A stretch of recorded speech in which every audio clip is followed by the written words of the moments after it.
I'm going to talk about migration and as constituent power beyond and against the nation state, and that also means beyond the assumption that constituent power is an exclusively internalist mode of legitimation, in Peter's words. Migration is both a social reality, but it's also part of the constant reconstitution of the social beyond its containment in the container or imaginary container of the nation state.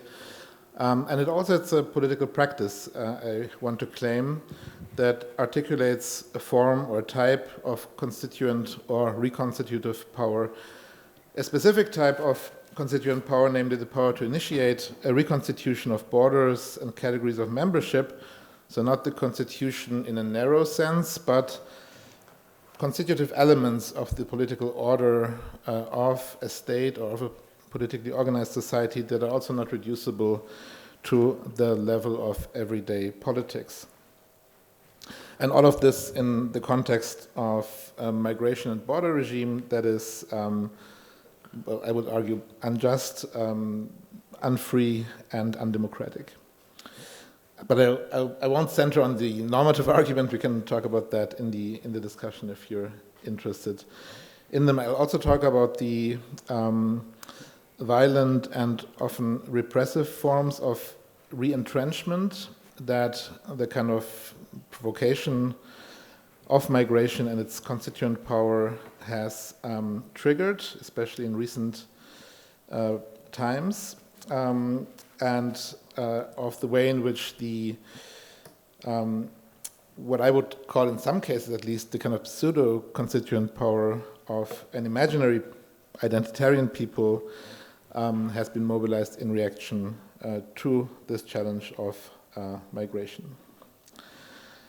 Now, in recent years, migration, or the phantasma of migration, has become a central reference point of a fundamental political realignment around far-right and neo-authoritarian and at times also openly fascist positions, from the open racism and deportation fantasies of the far right to the political center, which also declares migration to be a problem, or even, in the famous words of a German politician Horst Seehofer, former interior minister, the mother of all problems. And people like Scholz joining in those calls for mass deportations that they had just a few months earlier denounced. Now, what makes this realignment possible and the apparent contradiction here disappear is, I want to argue, the ideological device of the discourse of integration. This discourse reproduces and naturalizes a certain bordered understanding of the we, the homogenized we of the nation, the people, often in a, again, essentialized identitarian sense on the one hand, and those others who pose a threat to this we, a threat that can be external, as in this idea of migration as a wave that keeps on arriving at the borders and it is about to flood our societies, or as an internal threat that is harder to detect, but still necessary, the enemy within, those that have gained access under false pretenses even some generations ago, and that are also meant when you see these calls for deportation. So if you take this literally, millionenfach abschieben, so deport them by the millions, that can only mean that you also have to deport those who are German citizens, but not truly German, and under whatever interpretation of Germanness they will subscribe to. Migration indeed produces a crisis, but the crisis of migration is not what the dominant discourse makes it out to be. And the dominant discourse sees the migration crisis, as you will be aware, in the kind of breakdown of an otherwise functional and legitimate system in the face of this supposedly overwhelming influx of migrants that can only be fixed by reasserting control over our borders. Rather, I would argue the crisis is dual. On the one hand, it's the kind of normal state of things that the political realignment around the right wishes to reestablish, but that is the crisis for migrants, the crisis that the border regime in its normal functioning imposes on them, on refugees. But on the other hand, and that's more relevant for my own talk today, it's the crisis that the actual migrant movement produces a genuine political breach or opening, a crisis that is both political and epistemic, I would argue. And one example for this is the so-called Summer of Migration in 2015, that not only de facto subverted the EU's border regime, at least temporarily, but also fundamentally changed how migrants and refugees are seen as political actors and how the European societies that they migrated to understand themselves. And we are still witnessing, of course, the after effects of this. Migration is therefore a movement in the dual sense, in which Marx, in the German ideology, speaks of communism not as an ideal, but as a real movement which abolishes the present state of things, a movement in which constitution, destitution, and reconstitution are, I think, inextricably intertwined. In our case, migration is a real movement in the sense of being both the actual social movement of people that spans the globe, and a movement in the more political or straightforwardly political sense of migrant struggles that, even if momentarily in a fragmentary and experimental fashion, abolish the border regime as a fundamental feature of the present state of things, and thus, I think, have this potential of reconstituting the order we live in.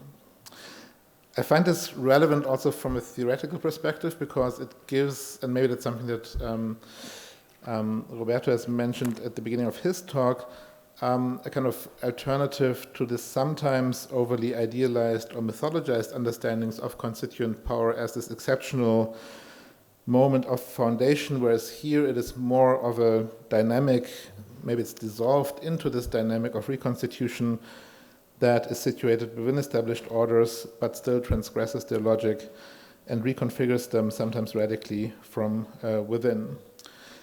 Now, as I said, this dual movement produces a crisis in the sense of an opening that is forced by migration, that opens the possibility of the politicization and reconstitution of aspects of the political that are often taken to be beyond politics, or that are often taken to be the non-political foundations or conditions of possibility of politics, such as the borders of the state or the borders of political membership.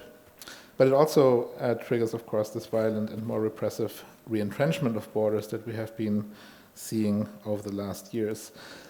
I will not speak about the long history of kind of post-migration activism that is primarily about the borders of political membership and claims about the all-subjected principle that go beyond the all-subjected citizens principle, so precisely about closing that gap that is rather massive in all Western societies between those who are subject to the law, who pay taxes, et cetera, but who don't have any or only very limited political rights. In all Western societies, that's a substantial percentage of the population. And the political significance, I think, of this activism, that is a very interesting phenomenon, often overlapping with working class organization as well, has first been recognized by the philosopher, or in philosophy, by Etienne Balibar, who, in the case of the so-called sans-papiers in France, argued that they are the ones who initiated this reclaiming of citizenship, or reconstitution of citizenship, in light especially of the transnational dimension that was kind of sidelined by established notions of citizenship, and therefore led, in his view, to a kind of passivity and general democratic decay in some sense, that precisely those who were amongst the excluded were able to challenge. Now again, I think this has an important implication for the discussion of constituent power as a feature of democratic agency. It cautions us against hierarchizing too quickly what counts as properly political or constituent or revolutionary, or who counts as the proper political or constituent or revolutionary subject. And especially, I think it cautions us against pressing that subject of constituent power too quickly into the framework of methodological or political nationalism. migrant struggles, I would argue, enable us to see the collective enactment of denied freedoms, the temporary realization of political possibilities that weren't meant to be in the states that they are in, and thereby the practical decentering of the state as genuine openings of the political space that do reveal this constituent or reconstituent possibility.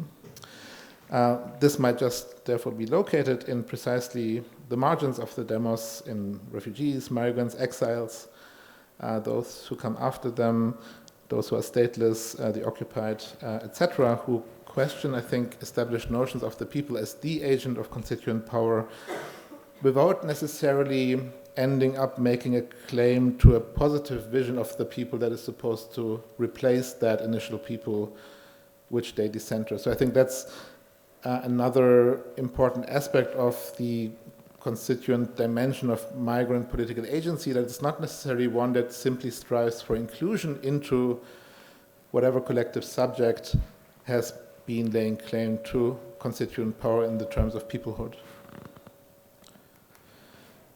This possibility is not necessarily tied to grand gestures or big public moments of founding. Sometimes the mere presence can be disruptive of the constituted order and open up the reconstituting potential inherent in migration. Negatively, I think this is mirrored in the normalized but excessive violence that the presence of migrants and refugees often triggers, even if it is entirely symbolic, as in this migrant encampment on the Place de la République in Paris, which was immediately and very violently evacuated by the police before it was even properly set up.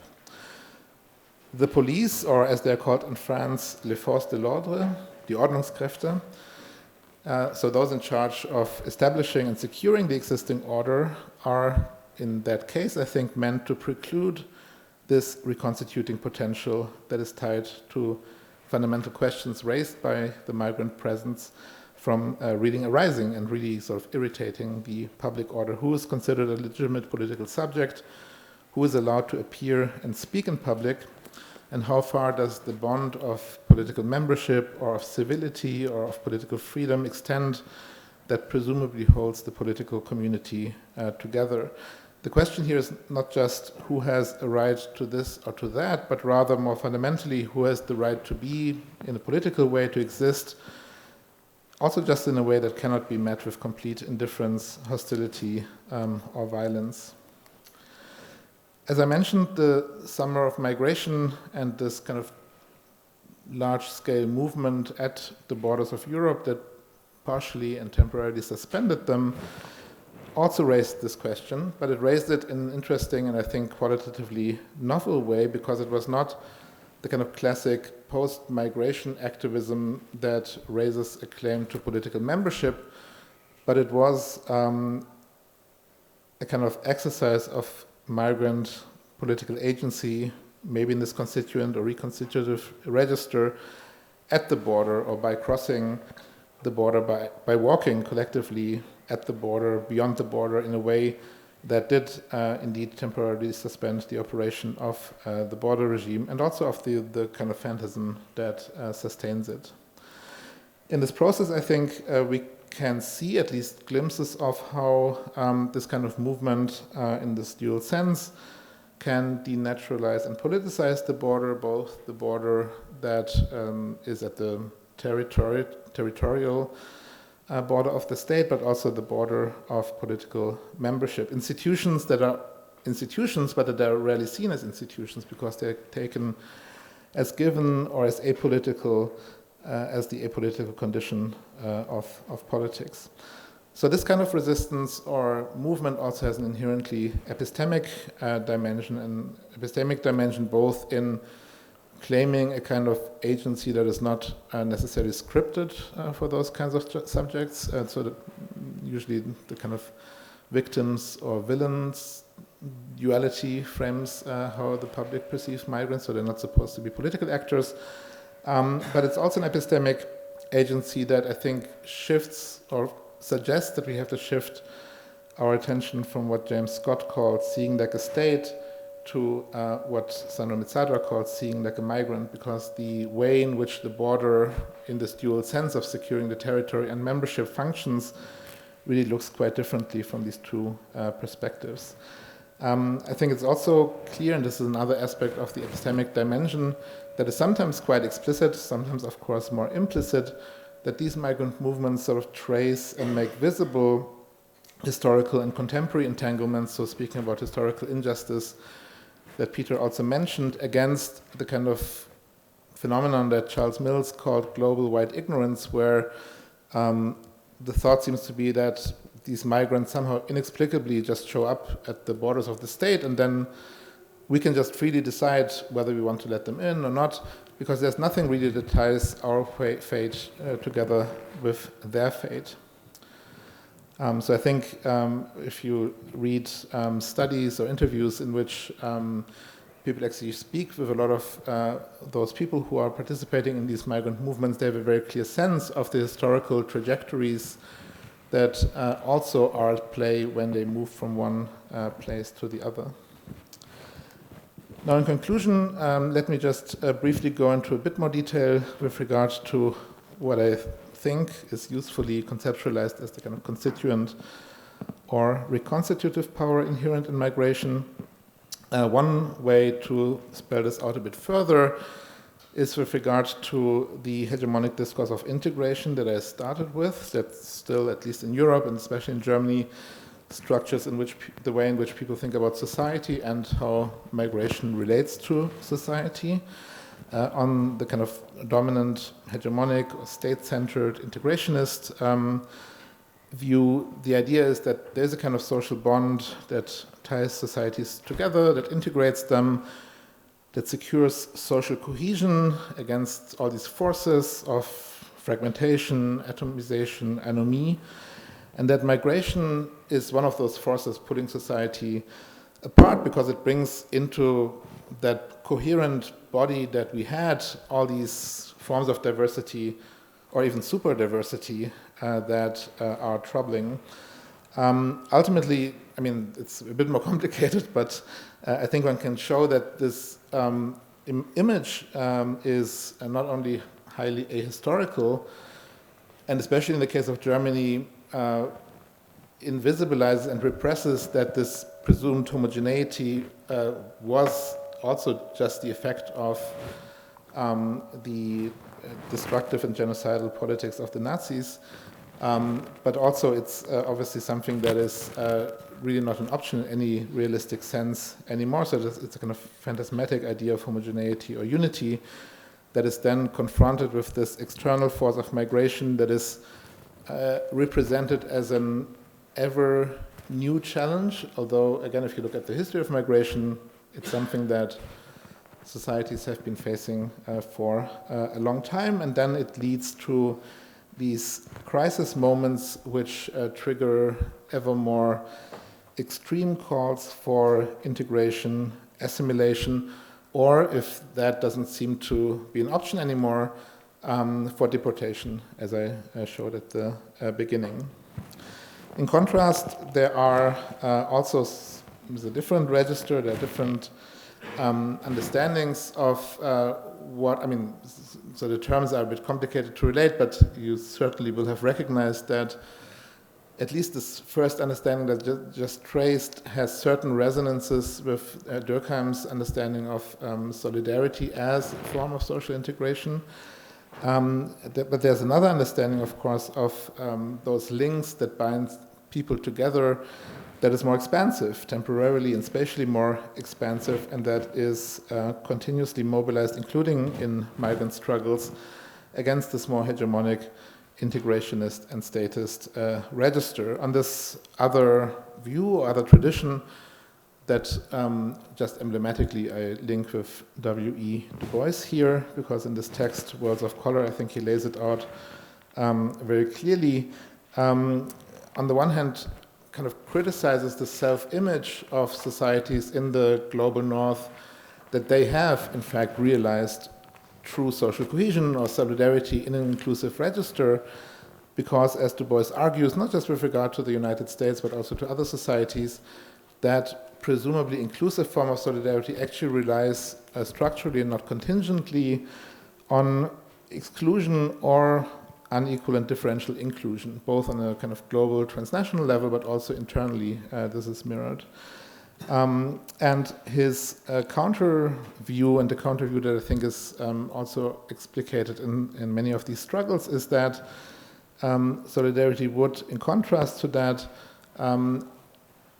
not rely on what one could see as the kind of pseudo-solidarity of these identitarian images of the nation, but rather on tracking these material interconnected forms of interconnectedness that for Du Bois are tied to the global character of the systems of exploitation and production, of course the history of colonialism, and its continuing transformations and after effects.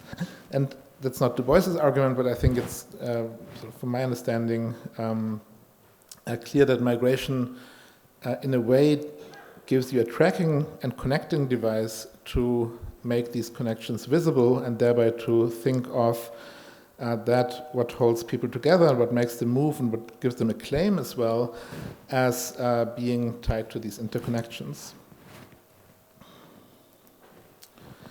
This device allows us to challenge, I would argue, this kind of white ignorance that Charles Mills has diagnosed.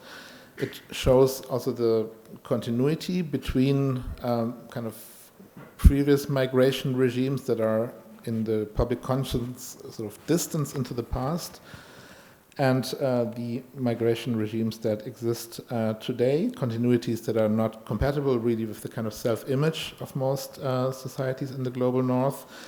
It, I think, shows against those, like David Miller, who has coined this concept, strangers in our midst, as a kind of image for how societies are supposed to understand and then respond to migration.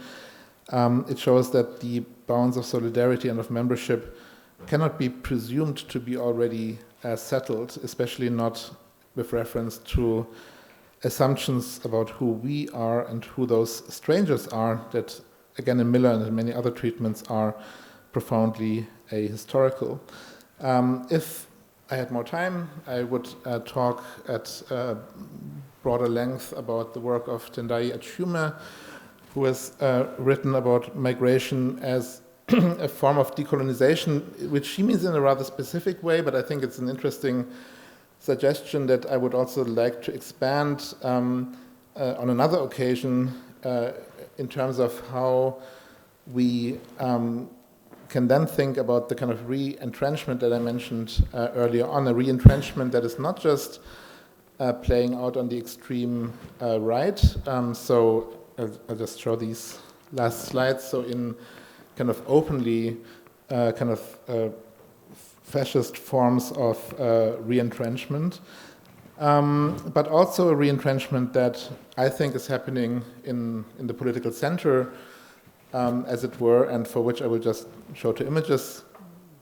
I hope they're not too provocative or anything, but I think they symbolize something that is happening in the current German context, which is deeply worrying, and where the kind of presumed response to the rise in anti-Semitism is mixed up in a very troubling way with anti-migrant and anti-refugee discourses and an attack on post-colonial forms of knowledge production that suggest that this whole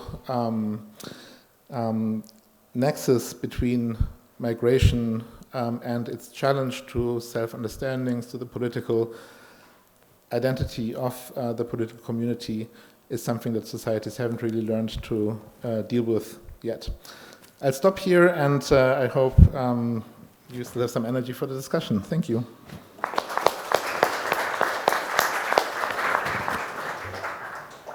I just, like, during your talk and during the whole, like, during the day we talked, some people talked about Walter Benjamin, of course, that and said his theory of violence, and we remember his conceptualization of police that is law-making and also law-preserving, and all of this is, of course, conceptualized in the context of constituent power. So when we kind of broaden the picture, like you did, including the questions of transnational migration, it seems like we also might talk about the police function, and because like what migrants, especially going to Fortress Europe, now facing is Frontex, which is not like nation-state police. The European Union is not pretty much like constitutional state it's not a constitutional state at all. There is no European constitution. Yeah, so when we have this kind of broader picture, how would you like describe the new police function and the complication that I'm trying to hit? Yeah, so I think that's a very important and also difficult question, and I want to answer it maybe on a so take it to a more concrete level and rather build on the Frontex aspect that you mentioned than on the Benjamin aspect.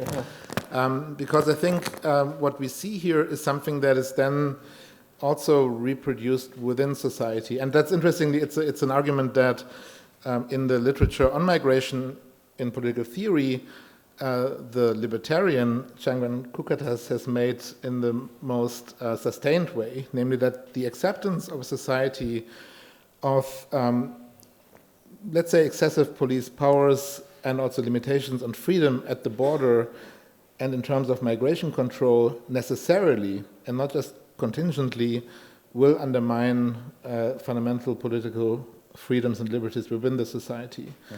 So that there is an authoritarian dynamic that undermines the liberal illusion that you could just have this at the border and, okay, we don't really look at all these people dying in the Mediterranean and they're pushed back by Frontex and that all these dirty deals that the EU makes with Turkey and other authoritarian countries.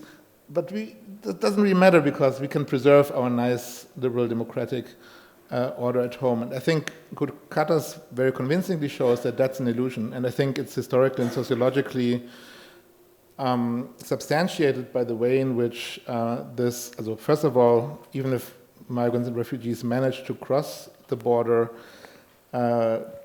be it in an irregular way or in a regular way, they will never have really crossed the border. The border follows them, right? And that's one thing. But then also, even if they are in a place like Germany, let's say legally or regularly, they will be, in many cases, continuously subjected to these, let's just say, legally under-regulated forms of police violence and control.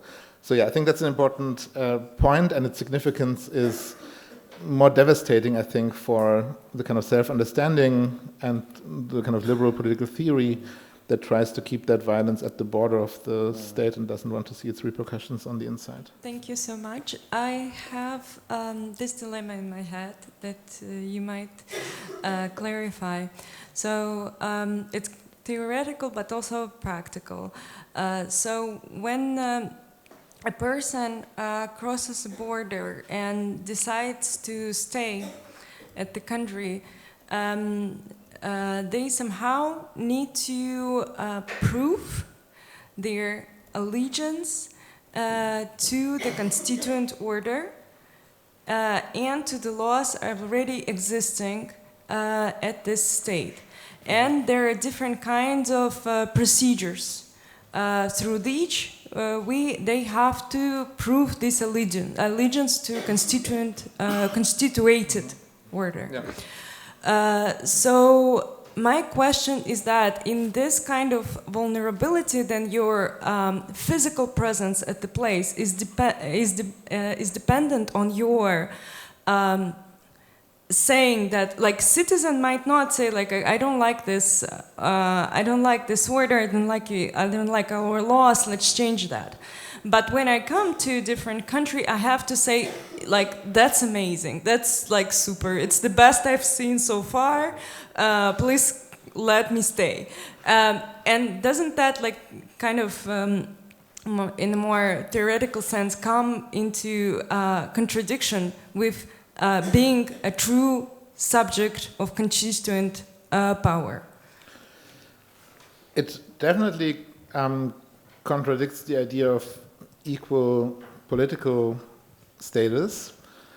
And now there are different cases, of course. You have, the recently migrated person, where for many people this will not be a problem because they say, well, who knows, maybe they will not stay long, so why would they have a say in, the lawmaking of the place? There are these formal procedures, so once they went through them, then maybe they can, after some time, quite long time usually, they can be recognized as having some political rights or as having full political status. But the reality is, of course, that so first of all, this process is very protracted. It's not just that you're made to say things that you might not believe, but it's extremely conditional. Its outcome is highly uncertain, in many cases at least, and it can take for a very long time. And even if you go through the formal process of becoming a citizen, there is a big doubt that on the, let's say, informal level of conditions of belonging, all citizens are treated equally. And that is why we can today again have a discussion in France, in Germany and other places about denaturalization, about stripping people of their citizenship because they turn out not to be the kind of person that we thought they are when we let them in to that political status. That's why you can have citizens, even in the second generation, who are constantly confronted with the imperative to, again, prove that they really belong.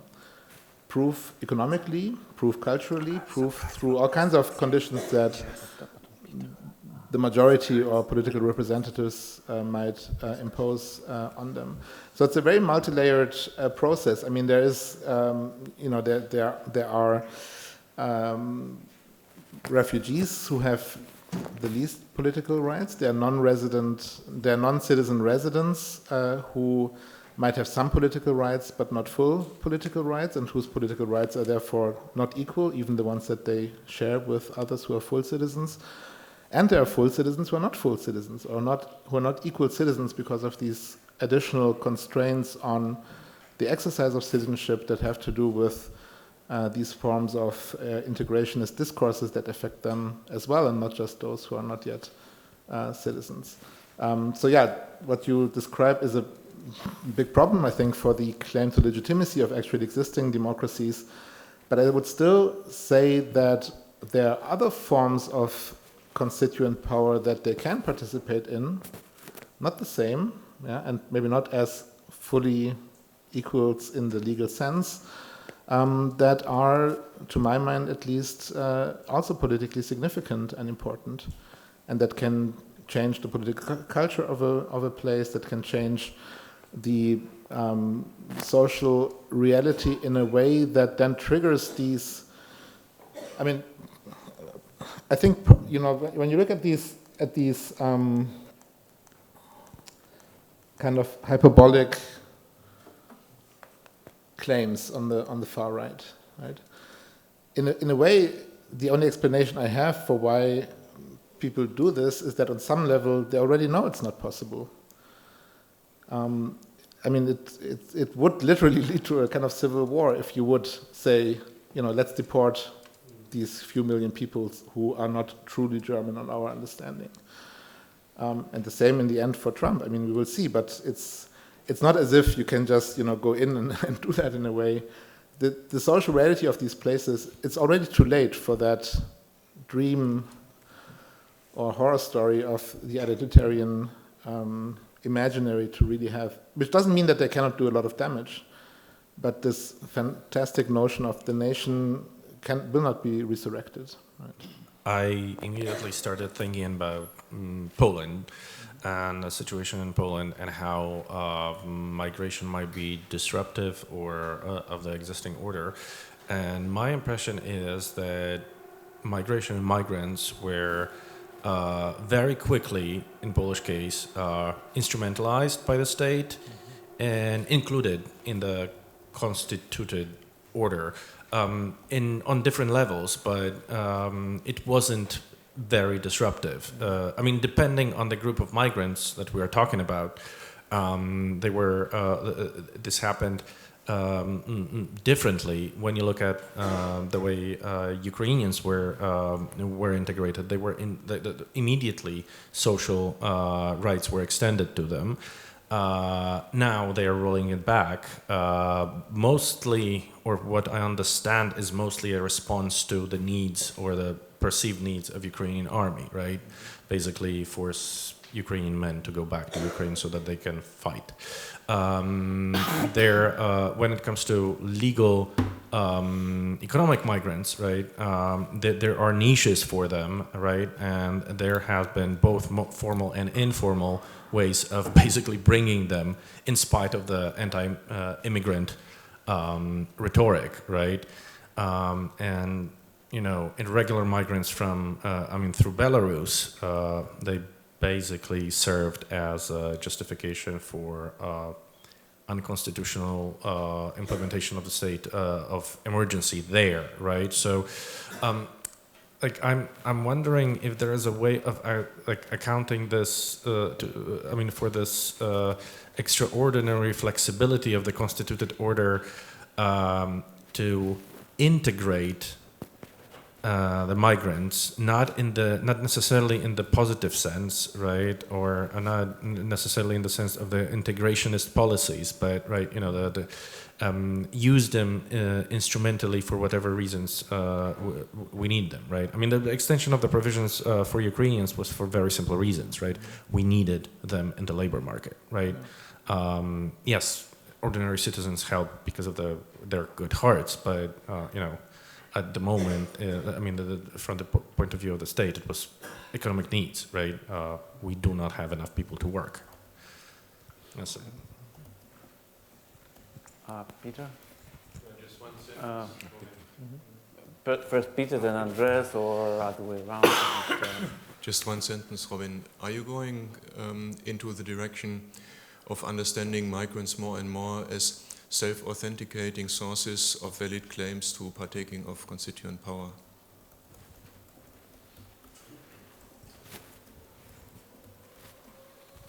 Yes, this is a very important topic, but it's a bit unclear to me what you mean by constituent power. You emphasized a lot the sentences the expressions that you use, that they challenge forms of collective self-understanding. They can also question ideas of citizenship, notions of the people, that I agree completely, that they bring this kind of, let's say, self-reflexivity. But is this what the constituent power is supposed to do, to make societies more self-reflexive without really introducing radical political and social transformations? Transforming societies in a radical way, that was the basic idea of the constituent power. And I found there was a tension, a small tension, when you mentioned Marx. What is this, that communism is a real movement that abolishes? But that was a revolutionary understanding, with a revolutionary subject, with a clear political project, with a manifesto that was a programmatic understanding. And at the same time, you say that you are against this mythical conception of the constituent power. You want to see it more in everyday life. But how can you have both ways? Because then you undermine the distinction between the constituted and the constituent, and you are entering again back into this kind of liberal terrain of the blurred distinction between the two, so that we can call constituent politics any kind of self-reflexivity. But is that really constituent power?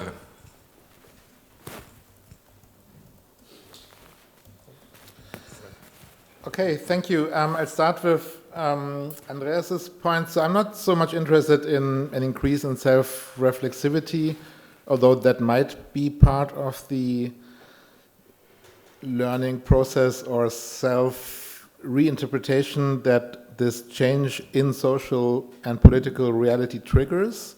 But that's usually an afterthought and a retrospective tale that we tell, right? I mean, I think it's a much more, in some ways, it's much more a question of force and of changing the reality on the ground in a way that is not politically controlled and that then triggers these political processes of readaptation, including in a society like Germany, which has fundamentally changed its citizenship laws in ways that are still contested, but that I don't think will ever be reversed. And that was a pretty fundamental change.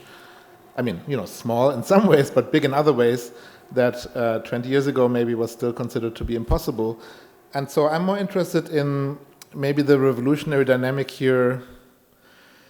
Maybe I should have used another Marx quote with the mole, where, the revolution is the old mole that is burrowing and doing its things underground, and at some point it happens and manifests itself in ways that might not have been anticipated by the constituted power in a way. So, and I would still also think that precisely if you take not an evenmental but a more longue durée perspective, this constituent or reconstitutive power of migration is very transformative. I mean, European societies look radically different from, a few decades ago, and I think they will, and for all we know, this will keep on being more transformative because of the democratic composition, etc. That's why I think there is also this intensification of the struggles around migration, because now something is becoming much more manifest that has been kind of pressed out of the public realm, but is not. You cannot do that anymore in a way, because the way in which it has transformed reality is just too obvious. So I would disagree, I think, on the transformative side, and I would redescribe it in a way that moves away from the self-reflexivity and more to what migration actually changes in terms of the political reality, which has already been reconstituted. That would be the way I would put this point. Yeah? And then the self-reflexivity is a kind of after effect of that might then be projected backwards, as nations usually do, and say, well, we learned our lesson. We want to be different. We want to be friendly to, etc., etc. Okay, but still, I know that I stretch the concept, and I see the risks of doing that. Peter, I think every political subject is prima facie a self-authenticating source of valid claims.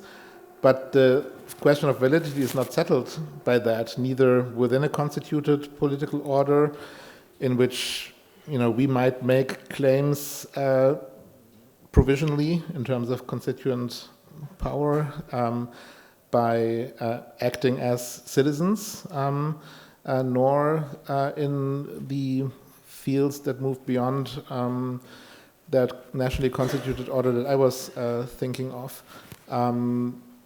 So, half yes, but then we would have to talk about the qualifications. But I would argue that they are not that radically different within and beyond the national order. And that has to do with my understanding of the international border regime as something that subjects migrants in a way that is significant to an extent that gives them this status of self-authenticating claims of partaking in this kind of power.